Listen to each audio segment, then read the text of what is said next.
friends, Romans, countrymen, lend me your ears. Hello, everyone. It is Monday, April 6th, 2020. This is episode 84 with K-Murdock, a.k.a. Kyle Murdock. We are still in the quarantine. They say this week is going to be intense with the bad news.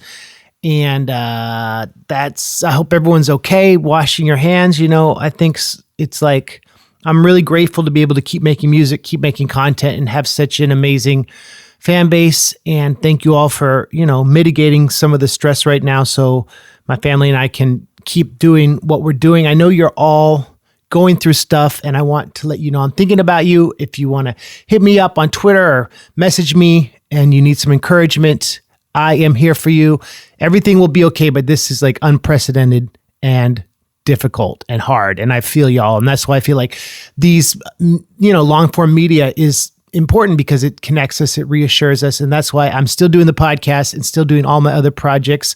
I'm doing the Marvel songs. The Age of Ultron song is coming this week. Thank you everyone who watched my Stage It show last Friday. We went back in time to try to stop the coronavirus. We were unsuccessful, so we're going to have to do another one a week from this Friday. But thank you all for your generosity. It was super fun. Shout out to Ash Wednesday, who produced the segment. I'm reviewing the Fast and Furious movies on Letterboxd, so go on my Twitter, and I posted a link to my first review, so that's happening. I'm doing the Lit Hop Lockdowns, where I talk about an author who is important, and I read some of their work and then rap some of it. Those are little lessons I'm doing on Facebook Live. On YouTube, I'm back with the Hatchet Chats, trying to do those more regularly, and I have a single coming out with Megaran soon. So that's a lot of stuff. I want to shout out the Patreon Larsons for signing up and allowing me to keep making this content. Shout out to Eric, Lowell, and Max, and shout out to the old ones, Jennifer, Jeff, and Michael. And this week, we're going to hear from a Patreon Larson, Josh in Pueblo, Colorado. If you sign up for the MC Lars Patreon, not only do you get tons and tons of music you haven't heard, you also get a proprietary secret phone number where if you call in the podcast and tell a story about a concert or a favorite MC Lars song, guess what? You get a free t-shirt, and I'll play it. Josh, you got a shirt coming your way. Thanks for calling in. But now it's time for this week's MC Lars Patreon Larson of the week. Did you hear that echo? Let's say, okay, Josh, take it away, buddy. Hey, Lars, this is Josh from Pueblo, Colorado. And a fan of yours for a long time, been to 7 shows. Favorite memory isn't even a show that I went to. Had medical issues back in 2015, wasn't able to see you on Warp's tour. A friend of mine went there, went through the merch line, called me, and I got to talk to you on the phone for a few minutes. It was something special, you taking time out to talk to one of your fans and they're having some medical issues. It stuck with me this entire time. Much love, man. See you soon. Much love. Thank you, Josh. That's a great story. I remember talking to you, and I remember seeing you at many shows over the years, and I hope you're doing okay. And I like that you said see you soon, because the touring will resume. We'll keep it moving. We're going to get through this. But thank you for calling in, dude. That was a great message. And I appreciate your support. You got a shirt coming your way. Okay, K-Murdock. I met this guy through Megaran when we were all on tour in 2011 on the MC Chris Race Wars tour, which was when Lars Attacks came out. And it was a really great, long, I feel like, exciting moment for nerdcore, because everything felt like it was its own scene, and it was just really cool getting to know Kyle in this context. And then Megaran opened for me in England, and K-Murdock came, and that was with MC Chris and Cuckoo Kangaroo a few years after that. So we chop it up. We talk about his life as a teacher, a father, a producer, just a great dude. So here is my interview with K-Murdock on the MC Lars podcast.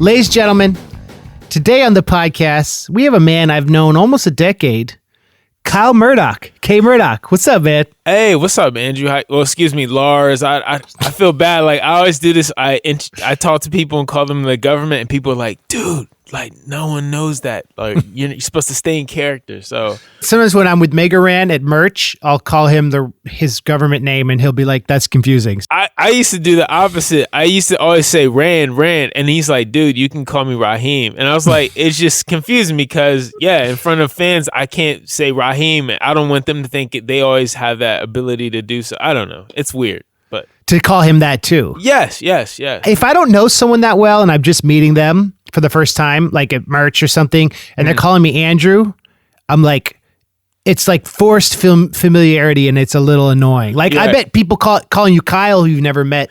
Is that weird on tour or what? Yeah, it is weird. The funniest thing is one of my students called me Kyle, and I was like, I just stopped him. I was like, look, I'm not big about, those like, calling me Professor Murdock or Prof Murdock, but I was like, yo, like it's one thing for like a faculty member to say, but you're my student. Like it's a modicum of respect we're supposed to have, Yeah. So I failed them, and no, it's I didn't fail them. No, but I've had fans do that occasionally, but a lot of people just call me K, which is great because I'm like, that's like K-Murdock, can't beat that, so. When you're not touring and producing, you're a professor at American University? Man, I teach at 3 different places in the consortium of universities in the DC metro area. So I teach at Howard University, which is my alma mater. I've been teaching there for 5 years. I teach at American University, where I'm also currently getting my master's in audio technology. And I also teach at Catholic University. I teach at the 2 latter schools I mentioned. I teach podcast production, ironically. And then at Howard University, I teach multimedia audio production and audio engineering. So yeah, I'm doing a lot, man. And you have 2 kids, and you're married. Yes. I have 2 daughters, Stella and Sybil. They're 5 and 3 respectively, and I have my wife, who I've been married to. This will be our 7th anniversary this November. So, yeah, man, doing adulting, and doing it hopefully well. How's the corona been with you and your family? I was just talking to my wife before we started recording, and just saying, we're only in day 5 of this whole, like, the self-isolation or social distancing. And it's been interesting because she is a teacher too. She teaches early learning, like kindergarten. So she's, everything is moved online. My classes are all online. Her classes are online with her students. And it's a big difference between talking to a bunch of like early 20-year-olds on Zoom versus trying to corral a bunch of like 5-year-olds on like Zoom or Google Hangout and having like a modicum of a semblance of a class, Yeah. So it's been interesting. And on top of the fact that we have a 3 and a 5-year-old at home that themselves, they have to check in with their teachers. So it's been tough, man. My wife is, even this morning, like we trying to keep our morale up and just saying like, it's tough, man. We already feeling a little bit of cabin fever, but beyond that, just thinking about globally how it's affecting everyone. And I just try to kind of calm her by saying, realize this is not just happening to us. It's happening to everybody. It's like a level of adjustment that everyone's having to do, And it's no, you're right, Kyle. And it's like this thing of how do you evaluate the work of like a 5-year-old on Zoom? It's a lot harder, right? To grade them than to grade a paper or a test. Right. So, yeah. I mean, even me, I teach classes where I'm supposed to have students in studios setting up mics and recording, and the studio I'm in right now, it's vacant, and it sucks because it's like $1 million facility as far as like wow, for recording. It's where a lot of the audio technology classes happen here at American University, and it just all the classes have been moved online. But how do you teach certain things online? Like you can teach Pro Tools in a certain theory, but the practicality and the more hands-on stuff is just harder to replicate online, so it's just caused us to be a little bit crafty. One of the podcasts I record actually is with former Bill Clinton aide, James Carville. And it's interesting, he's known as being like the raging Cajun, and he has like some really good looks as far as or insight as far as like how this is affecting us and politics and all that, because it's a political podcast. But obviously, the stuff we've been talking about has all been relative naturally to the coronavirus. And he's saying, trying to find silver linings and just saying, like, you know, the good thing about this is, one of the things that he says is that is less of a carbon emission or footprint right now, because hopefully people are not out and about. So, you know, if anything, I don't know, just trying to kind of look at it as a glass half full as much as you can, you know? Yeah. But Yeah. that daily, it sounds like you already have a very, very busy life with your classes and being a teacher. So I guess one of the things I wanted to ask you is, you still stay pretty active as an artist, right? I try to. Credit that to Megaran. Yeah, he helps me. Megaran, Raheem, whatever you want to call him, teacher rap hero. He helps me because he's always like, I know you're busy, but if you want to do this. So he gives me my space to do stuff, but he's also like, yo, I know you like doing this, and I feel like the fans like hearing from you or seeing us collaborate in some form or fashion. So whether it's producing a song for him on Patreon or editing something for a podcast or just I don't know how much live performance stuff is going to be happening for the foreseeable future. Right. But Raheem always tries to loop me in. And then on top of that, like, I call myself an audio creative. So I feel like even if I wasn't able to get my music or the stuff I create out there to an audience, as naturally as a creative, I just like creating stuff. So I'm always thinking of stuff to do, and I think he's been real good, and even my wife has been real good about, like, okay, that's cool to create this stuff, but you need to put it out and share it. And it really doesn't take much. It's just hopping on Twitter or IG and posting something on. But I'm a bit of a perfectionist, so I just like the presentation of stuff to be really good, and unfortunately, sometimes that hinders me getting stuff out in a timely fashion. You know? Yeah, but you have such a diverse, huge catalog going all the way back to Panacea and your stuff with Raucus and years and years. Yeah, man. I just thought, a friend of mine was like, dude, you know, next year in 2021 will be the album. The first like record I actually produced was in 2001.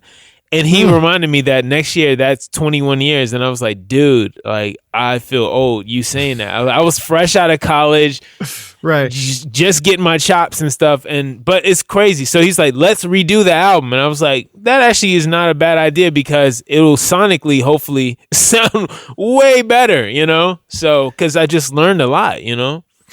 I mean, it's interesting. You and Megaran met because he was a fan of Panacea on MySpace. Is that what happened? That's totally accurate. We met back in, God, man, this is like 2007. He sent me. He was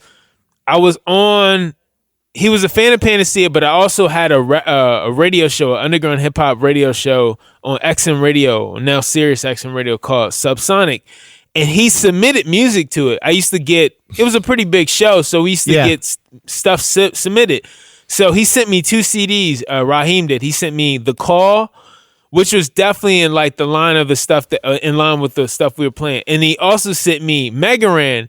And my first reaction to it when I saw it was like, I started laughing, because I was like, this dude took the character Mega Man and appropriated it and made him black. Like, and I just thought that was funny. But thankfully, I actually listened to the music, and I fell in love with it, man, to the point I hit him up on MySpace, and I was like, dude, we should collaborate. And when he found out that the K-Murdock from this radio show was also the K-Murdock from Panacea, he was like, yo, like, I didn't know who you were. Like, now it makes sense. Like, and you know, the rest is history. Forever Famicom happened, and we've been, you know, just doing music for the last 10 years, which is crazy, you know, but awesome.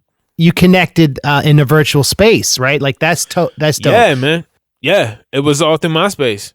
And so the first project you did with him was what was Forever Famicom? Was that? Yeah, the Forever Famicom in 2010, because this summer marks the 10-year anniversary of it coming out, which is crazy. You and I became friends because we were all on that tour opening for MC Chris in 2011.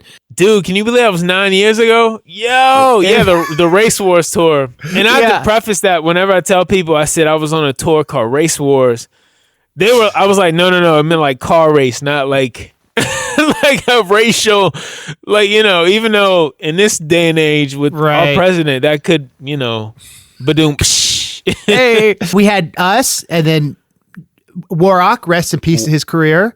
But he dropped the mic. No, I'm saying it was intentional. I thought you said rest in peace. I was like, what happened? No. He just dropped the mic and went to be a publicist for Berklee School of Music. That's his thing. I didn't know that. So that's what he's doing? Race Wars. I feel like Chris was trying. I mean, that the name of that album was supposed to be like, tongue in cheek. Right. Yeah. I get it. I was on Warped Tour, and I was like on my laptop posting it, and one of the rappers, Greaves, was like, "You're on a tour called Race Wars. Are you sure you want to do that?" So, dude, yeah. I can't believe that was 9 years ago, man. And then I came to your house and we did the Frosty the Flow Man, like for like 3 or 4 days, right? The right after Thanksgiving of that year, we did that. Yeah, project. that was 3. Yeah. No, I was gonna say no. Yeah, right after that. Yeah, you came for like 3 days. 3 days. Yep, in November, like right after it wrapped. What are some of your memories from that long 44-date tour? Because that was a giant long tour. I met so many cool people. I mean, even just from your circle, man.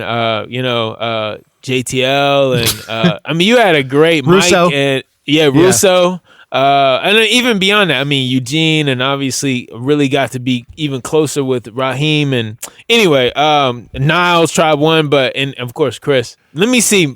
Memories. I remember we went to that place in, what was it, Wisconsin? It was like the dude who owned the place, it was like some eccentric rich guy, and he had like a carousel in his house. And remember that? Did you come with us on that? For some reason, we had another show or something that... I know. Okay. We had to do a thing in Chicago called a Day Trotter, like a live thing. So, but I heard about that. It was like he's like a collector. Yeah. Dude had a carousel. He had a room that like overlooked the forest below, so it's like arched out. I mean, it was awesome, but it seemed like something from a video game or something. Like this guy was just eccentric AF.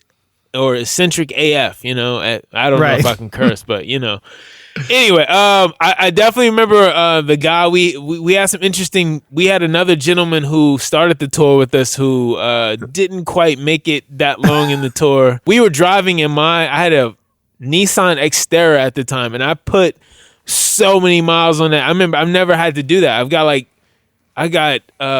We had oil changes like 3 times within the course of 2 months. I've never had to do that before, like. Because of all the mileage, we went all over the U.S. except the Dakotas, basically, I think. Yeah, right? Yeah. The continental U.S. We must have driven through them. I wouldn't be surprised if we drove through the Dakotas. Yeah. Oh, man. And I remember we had an epic, was it from California to Portland? Or we had like one. Portland, San Francisco in one day. Yeah, that drive was insane. It was like 17 hours straight of just driving. I just remember, oh my God. Yeah. I miss it, man. I miss it. It was a street fair. It was like a Pride street fair, and the streets were blocked off. Yes. So I remember John got out of the van, and a man in his underwear went and just grabbed John's junk. Like, hey, cutie. What? Yeah. John was like, got it and just grabbed Welcome to San Fran. Like, that wouldn't fly, I guess, now, right? No. 9 years ago. And then Eugene, I remember he drove himself until Niles came, and he got to the venue, played a set, and then just fell asleep at merch. Like, while we were on, right? Like, while we were all playing. So. Yeah, man, it's no joke, man. But I miss it too. Yeah, I do too, man. I mean, it was just a different time. I mean, we weren't married, no kids, like less encumbered. I mean, just, I don't know. It was fun. It was fun, and I definitely look back on those memories, and like, it's definitely with a lot of happiness. Yeah, joyful me too. Smiles. Joyful smiles. I mean, we did. The other thing was merch was always great. Like, merch was always great. realizing that this scene was coalescing and that people from different backgrounds, and different, Joe and John had done rock stuff, you with your more non-nerdcore hip hop stuff, and right. all of us, and Eugene just getting started, and Chris is he was really, his career was still skyrocketing up, and right. it was really it was special. I remember you stayed at my parents' house, and they live in Carmel Valley, and you were like, Carmel Valley, is that a Mario Kart level? Yeah, I was just about to say that when you said. I was like, dude, we're staying at a place that sounds like a board from Super Mario Kart. No, that was awesome, man. So much hospitality was shown to us because we didn't always stay at hotels. Sometimes we would crash with friends and not congoers, but patrons of the events who just became good friends. And it was awesome, man. It was awesome. It just seems like another lifetime compared to now, And I remember when we first met and we were in Pittsburgh, we were all backstage trying to get to know each other. And you know what I mean? It was this, we all knew we were on the cusp of a adventure. Right. You know what I'm saying? I have distinct memories of first meeting you. And I remember we're all kind of how is this going to be? And it's still to this date, one of the best tours I think I've ever been on. I love, that was a turning point because I realized, we all then, it launched interesting things. So around that point, you were starting to do stuff at American University, right? I started to teach, what was it? Maybe a couple years afterwards, because I returned back to, I was a full-time artist. And ironically, I was a full-time artist transitioning back into the professional realm of just working. Raheem was doing the opposite because I think he quit his job to go on the tour. And I was like, yo, quit your job. Let's do this full time. And then when we got back, I wound up taking a year later, a job working back. And he's like, dude, what the hell? You were one of the main ones advocating for me to leave. And I was like, well, not like I fooled you, but it just worked out. But I went back in and worked in radio at my alma mater. And then while I was working at the commercial radio station that I interned for when I was in college, they had a position opening and they were like, we think you'd be a good teacher. We need a bit of a youth infusion. And you mentioned before that you would, when we had you come and speak in front of classes about alumni who are doing stuff in the field. So would you be open to it? So I took it. And that was 2014. So yeah, it was maybe 2 or 3 year window that I segued back into it. And now, I'm finishing my master's, and ironically, I like adjunct teaching. I don't know if I'm ready to be full-time, on a tenure track yet. I still like being in the industry. So I'm doing a lot of stuff right now. I'm podcasting with Vox Media and Stitcher, which are 2 big podcasting companies. And it's been great because then I can take the stuff I'm doing and it substantiates me teaching this stuff because I'm I actually work for these companies. I know how it goes. So it's the best of both worlds. So for listeners, explain the difference between adjunct teaching and tenure track professorship. Well, one is the pay. So as an adjunct, I'm just basically conscripted to teach, or hired to teach. Conscription is probably not the best word, especially in this day and age. I'm basically paid to teach just for that semester. So, and it's usually a lot of universities have a good, I would say a good bullpen of adjuncts, but they usually are. Most universities try to hire full-time professors, but when you can't, or when you're doing something very specialized, they try to get professionals, industry professionals, to come in and be adjuncts. And so originally, when I started getting a master's or even going back into academia, I thought I want to be a full professor. But I've kind of liked the flexibility I have of just saying, okay, this coming semester, I'm just going to teach a class maybe once a week. You get paid for it. You don't get paid as much as a full professor, but you get a good rate, and there are unions and stuff to help advocate getting a good rate. You don't get benefits, but I don't need them because I go by my wife's benefits right now. So and health benefits is what I'm talking about. But I'm still afforded the ability of going into a classroom, teaching when I want. And even now, I have a couple universities asking me, do I want to teach for the summer and do I want to teach for the fall? And I have to weigh it because, I don't know how stuff is going to be impacted with Corona, because right now all my classes are online and I teach production classes. So translating them has been an interesting experience. And to the point, I'm like, maybe I will not be teaching this coming semester until a bit of normalcy returns and I can go back into the studio, because I feel like I teach better that way. And unfortunately, I don't know if I have the ability to change all my classes to be online. Like, that's a lot of work. And professionally, I just am really into a lot of other stuff. And I feel like I would be shortchanging myself to try to do that. Like, So yeah, full professorship is something maybe in a couple years I'll look at doing when I'm ready to segue out of professionally working and want to just concentrate fully on being a professor, in which I would teach like 2 or 3 classes, be on committees, and be a formal part of a university's faculty.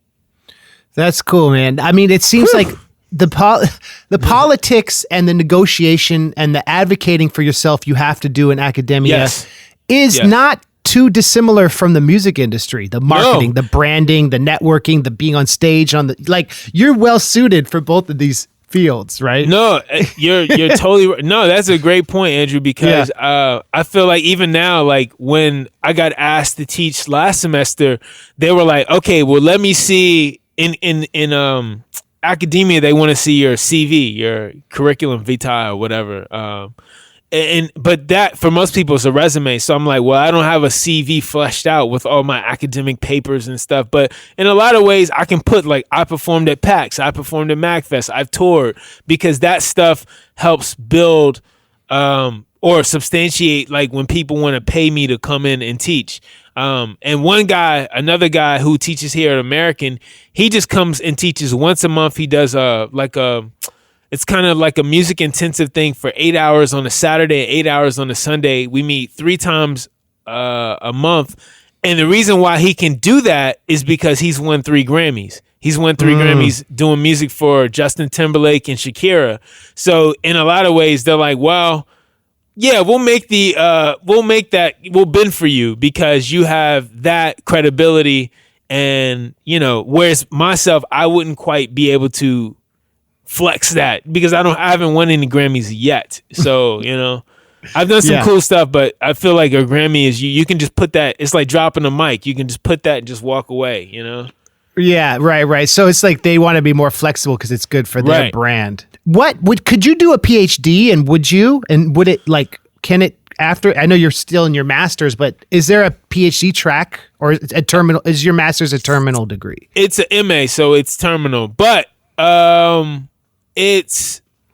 I could do a PhD. I would just have to come up with what's going to be, I guess, like what my research is going to be about. So, one thing that was pitched to me, someone was like, well, you do so much already with like looking at the way the commingling or of hip hop and video game culture.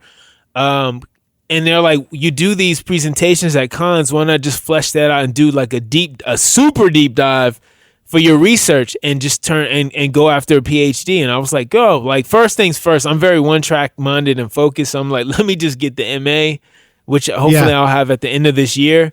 And then I would think about it. I never say never because I never thought I'd be coming back 15 years after undergrad to chase a master's, but it happens. So never say never. Yeah.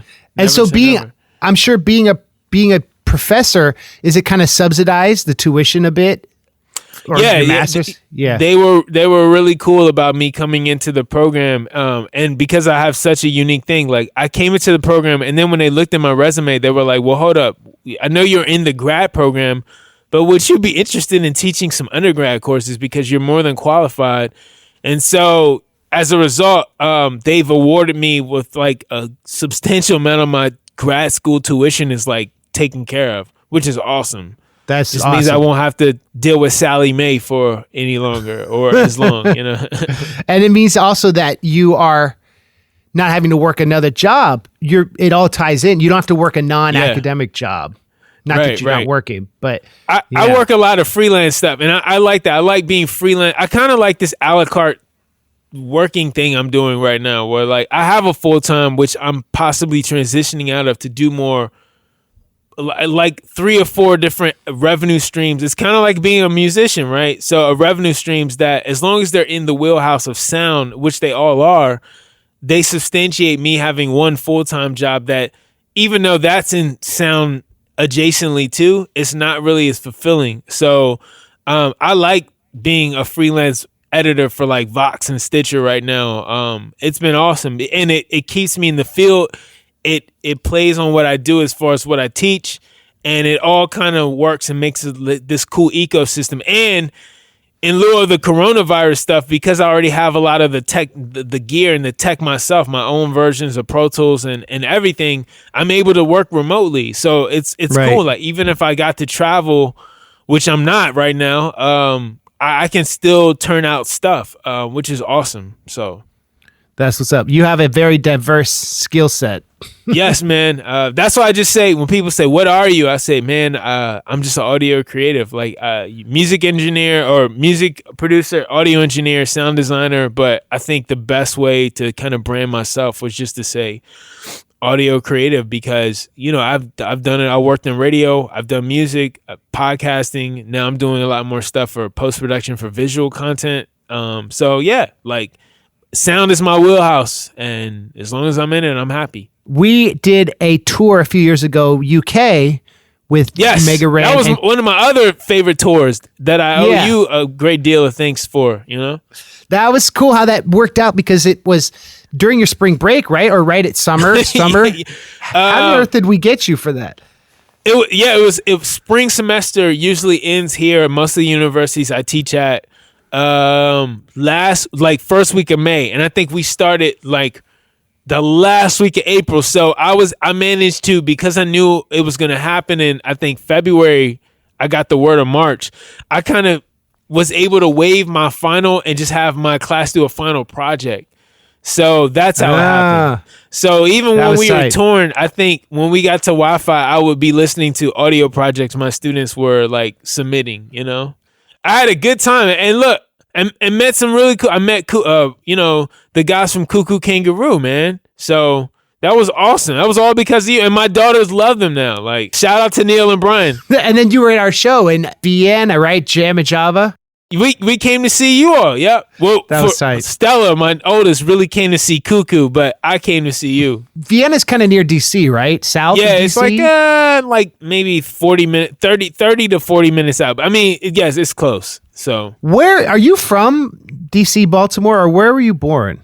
I was born in Washington, D.C., but I spent the majority of my adult life, or my life period, living in between Washington, D.C. and a suburb of called Silver Spring, Maryland. So, which is where I live now in D.C. I'm like right at the line of where D.C. meets Montgomery County, Maryland, which is Montgomery County is probably infamously known for the DC sniper. He did a lot of, unfortunately, a lot of people he was killing was like, well, they were all over the Beltway, but a few of them were in Montgomery County. So it's not really associated with the best, memories and stuff. But yeah.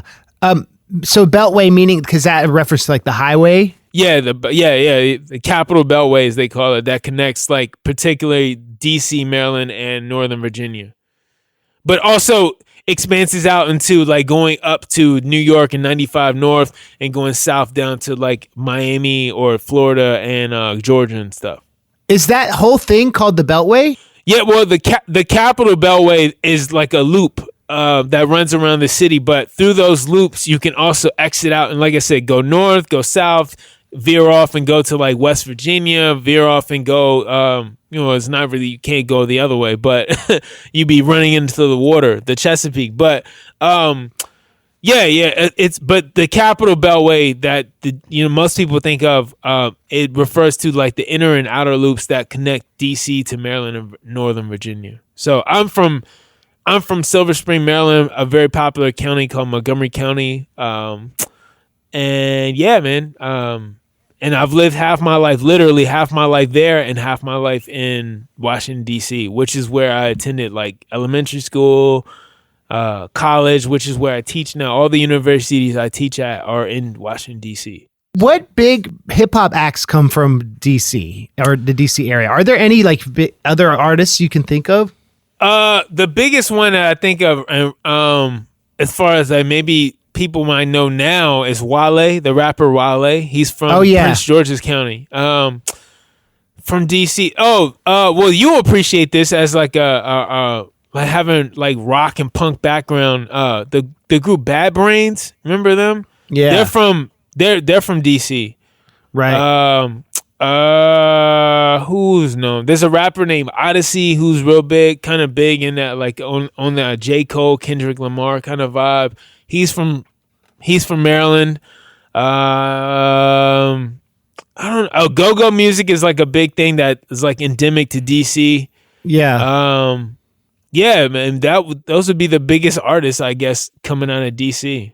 Let Me Clear My Throat, I heard, is an example of go-go music. DJ Cool. Is he DC or Baltimore? Yeah, he's from DC. Yeah. Let me clear my yeah, that's that's a classic. Hey, I like that you know that, man. A lot of people don't. I didn't even mention DJ Cool because I didn't know one of you or your audience would probably be like DJ, but a lot of people know that Let Me Clear My Throat, so it's that fusion because when you think about rap, you think about, I mean, this is probably a spurious association, but the North, like New York lyrics and people think about the South, more music and choruses. It's a perfect balance. And like you nailed it. Actually, that Netflix documentary, Hip Hop Evolution, has done a really good job of like, they do a really good job of pointing out, even myself, I feel like there was just stuff that like, oh yeah, I didn't even put this together, or like you forget it, like how certain demographics in certain areas they help form certain sounds, and connecting the dots. It's been interesting to watch. So I highly recommend that. Like you've seen it, right? No, but people keep telling me about it, and they tell me the E40 stuff the Bay stuff is like particularly dope. You check that out, man. The whole I think they're on like four seasons. Each season is like 4 episodes, and each one is like a very thematic thing. So I feel like, well, now with the coronavirus, there's a lot of Netflix and chilling. So yeah, put that in your queue, man. So you went to Howard University, right? Yes. And that's what you call an HBU. Did I say that right? HBCU. HBCU. Historically Black College and University. Yep. What was that experience like, and why? What made you choose Howard? The experience was cool. I started my education my formal education actually at Howard University too. I went to the preschool program. My mom went to Howard, as a lot of people in my family did, and when she graduated in the 70s, she wound up getting a job and working there for like 33 years. So my mom being there allowed me to go. I had other offers to go to other schools. Actually, I was looking at like everywhere from University of Maryland, which is obviously hometown, to going to Tennessee State. I had a scholarship. And I believe Tennessee State is the alma mater of Oprah Winfrey. So that would have been kind of interesting.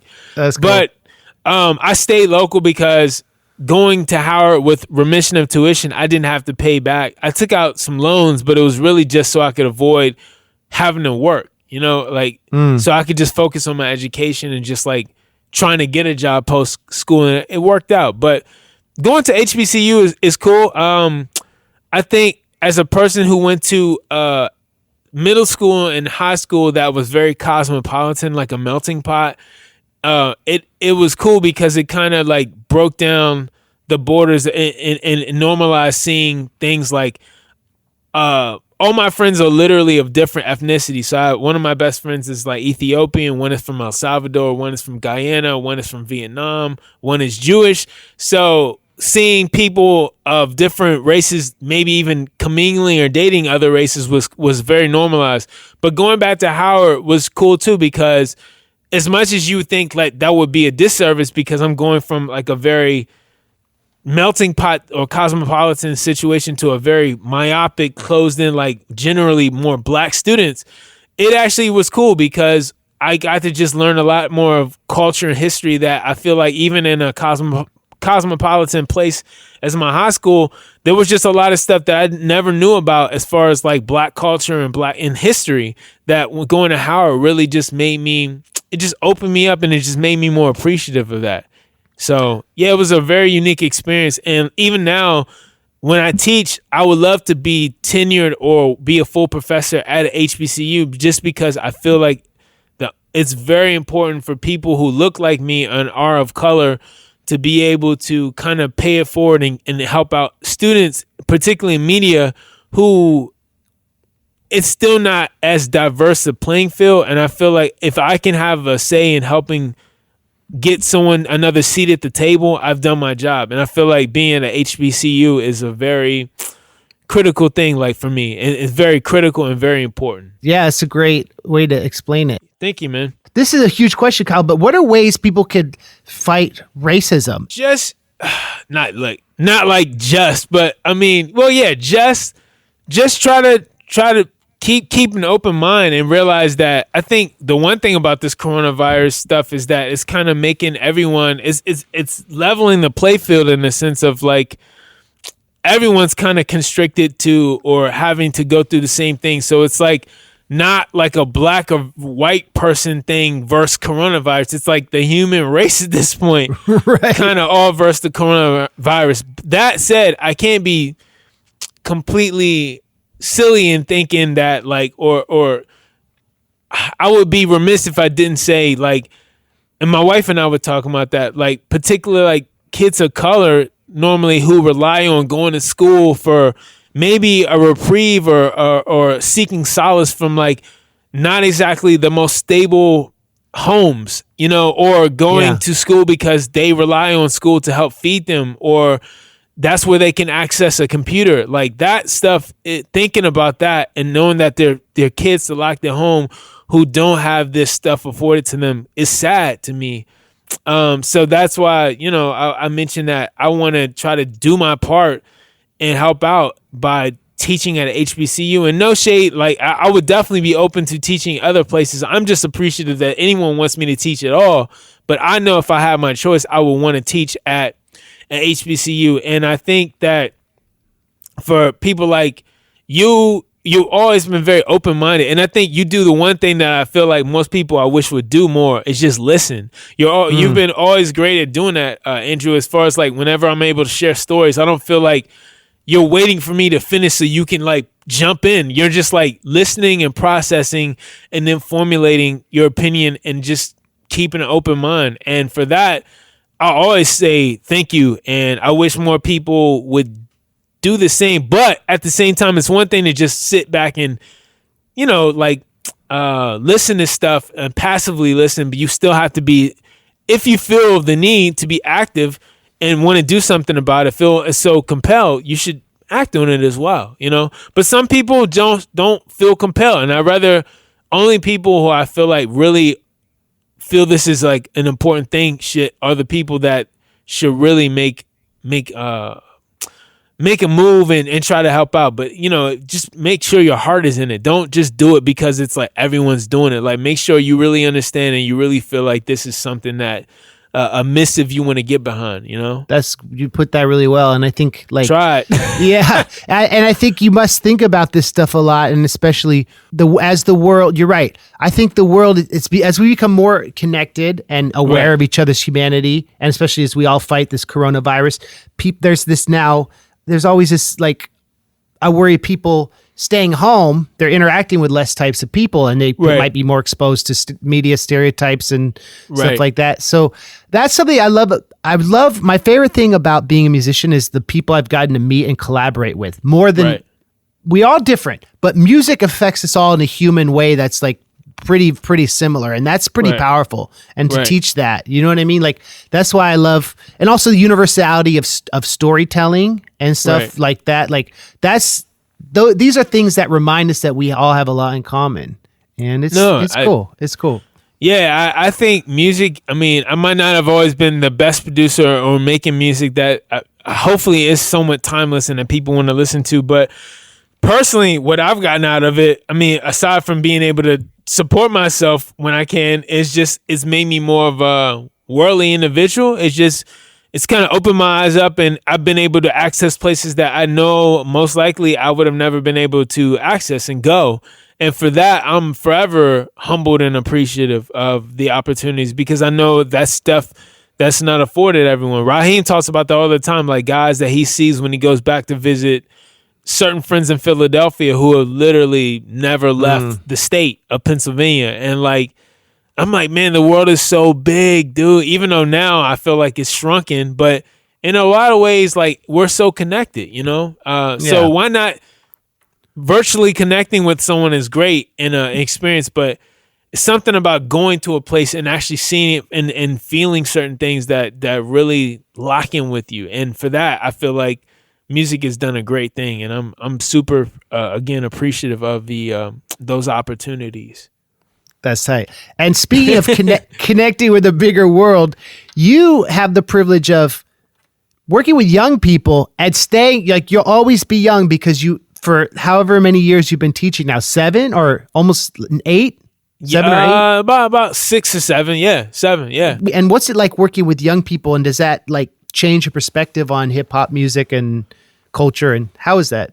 It's been cool. Like I always say, I want to probably coming out the class, it should be like a cyclical thing. Like I don't want to say parasitic, because that's probably not the another bad term to use now. But it should just be a reciprocity, you know, like reciprocated. Because as much as I want to teach them, and I'm very, like, the students always say, man, you're so passionate, you're so excited about this stuff. And I'm like, well, that's good. Because imagine if I just came in like, yo, we're going to do podcasting, ho-hum, you know, like, or just like very, I don't know, like monotone about it or something. Like, I don't think they would get it. So hopefully my excitement is a bit infectious. Well, that's a bad term to use too. I was going to say infectious. Inspiring. Man, this podcast, I've been, oh man. Anyway, but yes, inspiring, or like they've been able to glean something from me. But I do the same. I feel like I learn so much from the young people, not only as far as like the cool and interesting things they say as far as like the slang and stuff, but just like their perspectives, or the bit of a challenge of like taking what I love and getting them to be as excited about it. And I actually use hip hop a lot of times. A lot of my projects and assignments are named after hip hop songs, or just based off hip hop. So one of the assignments I do in my multimedia audio production class is that I have students record themselves kind of like as doing a monologue where they answer 10 questions about themselves, and then they have to not only say what the question, the answer is, but also use some kind of associative sound with it. So they can say, hey, my name is Kyle and I'm from DC. When most times when people hear me mention DC, they think of, and then they would insert like a clip of the sound. So I had a student from Houston, and they were like, when people think of Houston, they think of, and then they put a clip of Beyonce, because Beyonce's from Houston. Then I had another one student, she's like, I'm from, I forgot New York. And when people say New York, they think of, and she put a hip hop clip, and then she segued into putting crickets, and she was like, well, I lied. I'm not from New York proper. I'm from upstate. And then it was like crickets, and like the whole idea of like being from the sticks and the outside. So, so that project is called IMIB, which is the name of De La Soul song that I really like, where they do that. They're like, I am so-and-so and I be, and then they name a bunch of qualifiers that kind of describe them. So I was like, yo, that would be a cool way for students to kind of ease into doing audio production, but also ease into introducing themselves. So it's very, I don't know, the students really seem to like that project a lot. And again, very hip hop rooted. So yeah, I got tons of stuff like that I can go on and on about. But to get back to your question, yes, it's been really cool teaching. I learned a lot about myself, learned a lot about what's lit now, what's happening now, and all that stuff. And it's kind of helped show me that, okay, like I can do this teaching thing. So I think I am going to do this teaching thing, you know. Yeah, and that you have a ability to relate to these young people because hip hop is a forever young culture, right? I mean, that's part of its energy. I remember you have a Tribe Called Quest tattoo on your forearm. Woo. Yeah, that's tight. I remember you had just gotten it when I met you. Yeah, man. It was it was it was a very painful experience because as I was told by my tattoo artist, he was like, "You have very skinny feminine wrists." I was like, I don't know if I can't really say F you to the guy. I was like, because he's literally tattooing my arm. If I cursed him out or something, Lord knows what he would have put on my arm. But I was like, right. Yeah, it was a very interesting experience. But the reason why I got it was actually the first piece of it I got to commemorate being on tour back in 2006. But the rest of it that like the sleeved out part, I got just as a way to kind of sleeve out and I said I wanted to get like more tribal stuff around it. So I had a friend of mine who does like tribal designs, like come up with it's not based off a real tribe, but I was like, well, it is a Tribe Called Quest tattoo. Like, let's put some tribal kind of ink around it. And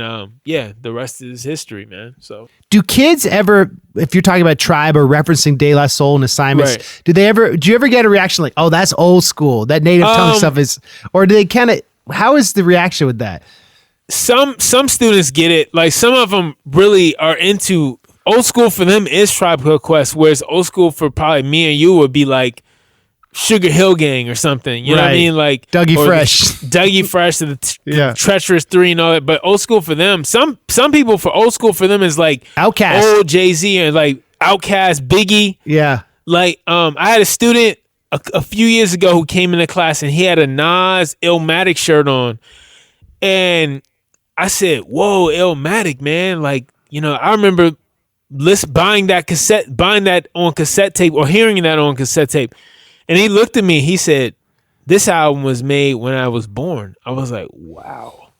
He was like, "This came out the year I was born." This was like 2014. So the guy was 20, right, 21. So yeah, it was like one of the first classes I was teaching. And I just, on that note, I was like, I always tell the students, every class I have a "You are old Kyle" moment, and that was my "You are old Kyle" moment, where I literally wish I could break the fourth wall and look at the TV, like the invisible camera, and be like, "The hell, man!" Totally doing, yeah, exactly. I had a Larry David moment, in a way that hip hop has proved timeless because certain musical elements and poetry and production will always be timeless, and you're passing on these skills, and it's cool how even some of the young MCs, their stuff sounds old school or sounds throwback, and that's like dope. Right. Yeah. No, yeah, it's like a big thing to have like a vintage sound, or to have like a sound that, or for a lot of them trying to seek the blessing of what they call the OGs, or So for instance, like a lot of students like Kanye West, who Kanye is like our age basically, or probably a little. It's like he's 1 year or 2 years older than me.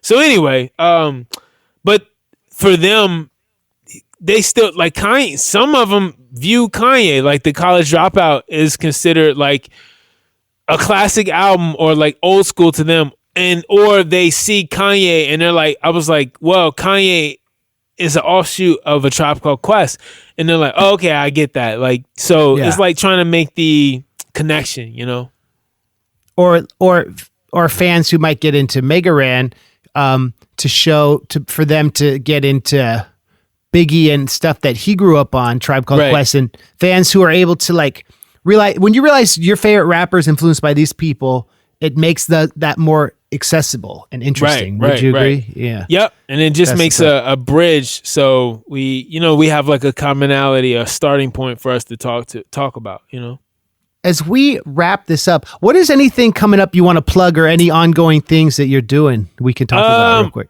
Man, I haven't really been going into 2020. I was like, I'm going to finally get on being more active, blogging and stuff. And then I realized blogging, I feel like, seems so antiquated. So I'm like, why not myself make a podcast? So I've been doing like, I have this whole rebranding thing now where it's like I do so much with audio. I was like, well, I just create audio. I'm an audio creative. So not to get ahead, but social media is always at K Creates Audio, or you can go to my website, Kyle Creates Audio. That's Kyle, Kyle Creates AUD.io. So, and then I'm looking to make a podcast, particularly after this semester wraps and I have the time again, that basically is based on all the stuff I do in audio and sharing stories and stuff like. So the podcast will most likely just be called Kyle Creates Audio, and it'll just be me talking about like equipment I use, and also again sharing some hopefully cool stories that I like have sound design and other things in them too.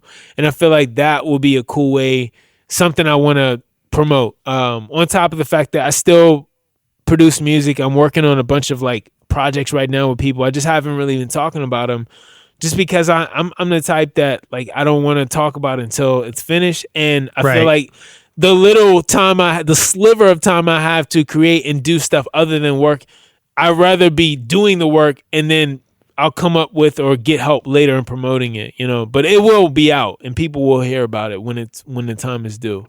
But in the meantime, you can just at K Creates Audio on Twitter or IG, or I'll have my podcast set up hopefully in the summertime, and that should be something that hopefully people will want to check out as well. A special episode I heard was the one where you were on Mega Ran's or your guys' podcast, Bits, Rhymes, and Life, right? Was that what it was? You talk about the Double Dragon game, right? Oh, dude, yeah. So the stories I'm going to talk about, I mentioned on Kyle Creates Audio, are going to be like that, where me just sharing really interesting stories that happen, but allowing me to kind of flex and show a little bit of like my creative sound design side. But yeah, that Double Dragon story was funny and very true. And to this day, I feel bad. Like I lost that dude's game. Tell it, yeah. Let's do a brief synopsis to get people interested in these stories. So back in elementary school, back in the day when we used to trade video games, like physically trade NES games, a friend of mine named Aaron Rotan, I'll always remember it, his mom had bought him Double Dragon. And the reason why it was like a big deal is because back in the day, we were in elementary school, no one was buying games by themselves, let alone a game like Double Dragon, which retailed at that point, it was $75. I'll never forget that. Ooh. Because every time I would go to Toys R Us and my mom would let me get a game, she look at the prices and she's like, you need to stay in like the $19, $29.99 range. So seeing a game that was $74.99 I was never going to get that. And also I played it a bunch of times at Pizza Hut in the little arcade machines they would have at Pizza Hut. So when I heard it was coming out on Nintendo, even though obviously I knew it was going to look as cool, I just wanted to play it. So when Aaron told me he had it, and because we were friends, he lent it to me, and like a dummy, I happened to bring it in one day to show and tell, and I showed some older students at the time, and those students took the game, and they all ran off in different directions. And of course, it was like, well, when I went and told the principal, which was crazy, that because I was so scared I lost the game, and even though you're never supposed to snitch and do all that, I was like, dude, I got to get this game back. All of them were like, oh, I didn't take it. And because I didn't see who ran off with it, the four guys they pulled into the, like pulled aside to kind of interrogate, none of them were able to fess up and have the game. So my mom had to wind up paying back his mom.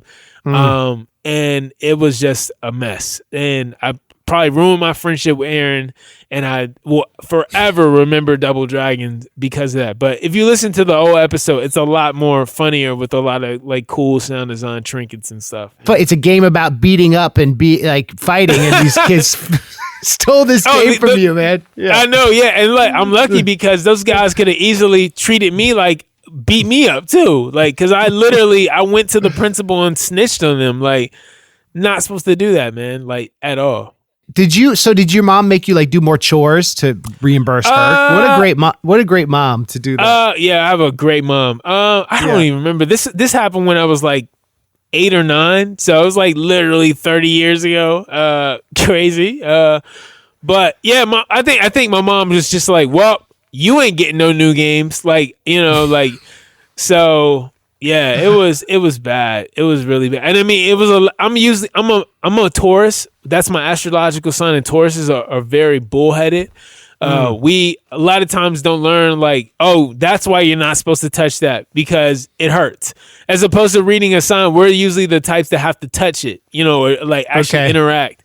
And luckily, nothing has been pernicious or fatal for me to the point that I'm like, okay, I get it, and like I'm dead now, like so. But in that case, I learned like, okay, that's why you don't bring games to school and show them to people who are older than you and or sneaky, So yeah, well, you were proud that you had it in your possession. Oh yeah. I was definitely bragging, and it bit me in the butt. I mean, it was karma, and that's when I learned too about karma being, you know what. So, do you have anything you're particularly proud of? We could just drop at the end here. This is the 10-year anniversary of Forever Famicom, and one of my favorite Forever Famicom songs is a song I did with Megaran, who I did the whole project with, called "The Girl with the Makeup." And speaking of life lessons, he talks about a really cool life lesson he learned about basically being yourself and not trying to put on airs and pretend to be something you're not. So I think, you yourself have very roots of teaching lessons and stuff. I always say to you, I think you should be a teacher as well, especially after I saw you give that good presentation in Cambridge a few years ago. Oh, yeah. So I think your audience would appreciate, some substantive hip hop, it's not quite lit hop, but it's lit and it's hip hop, Well, Kyle, thank you for that compliment. And thank you for setting up this song. And thank you for giving me so much of your time. I know you're busy, so this meant a lot to me. Yeah, man. Thank you for having me, Andrew. And yeah, man, I look forward to, hopefully we'll run into each other in person soon.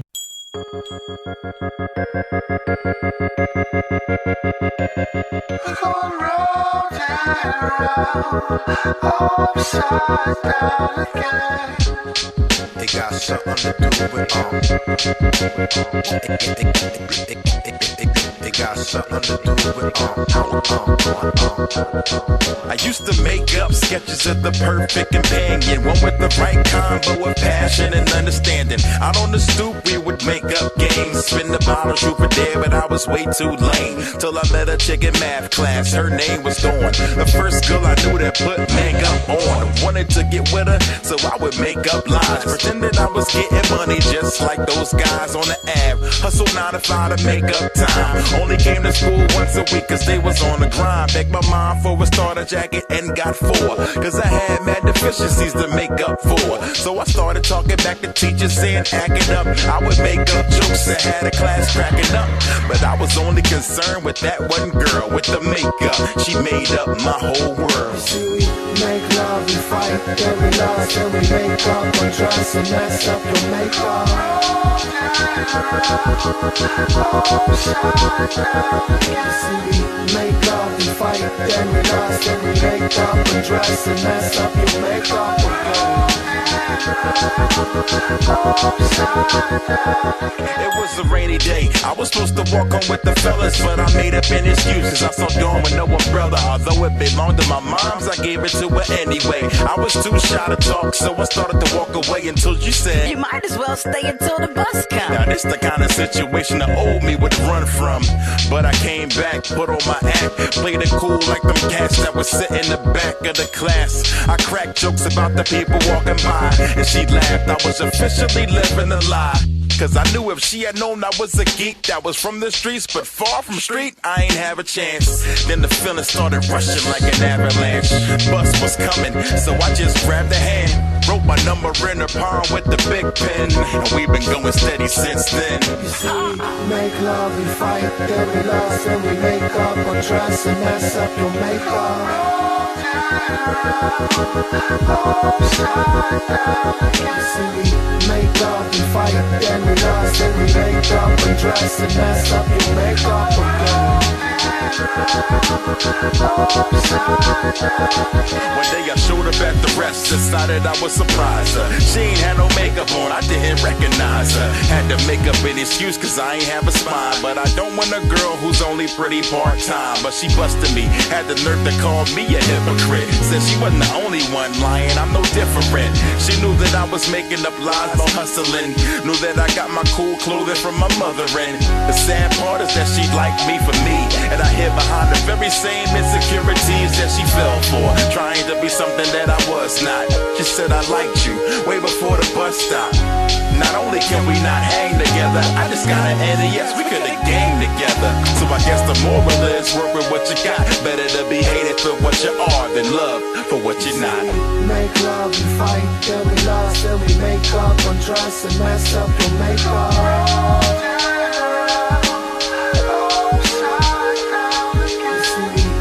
Love and fight, then we lost, then we make up, undress and mess up your makeup again.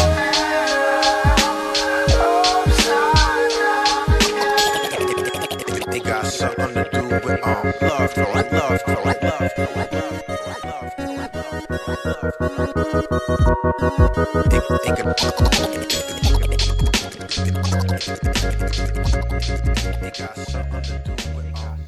Better to be hated for what you are than loved for what you're not. Another great couplet from Mega Ran, produced by K-Murdock. That is a song called The Girl with the Makeup from Forever Famicom.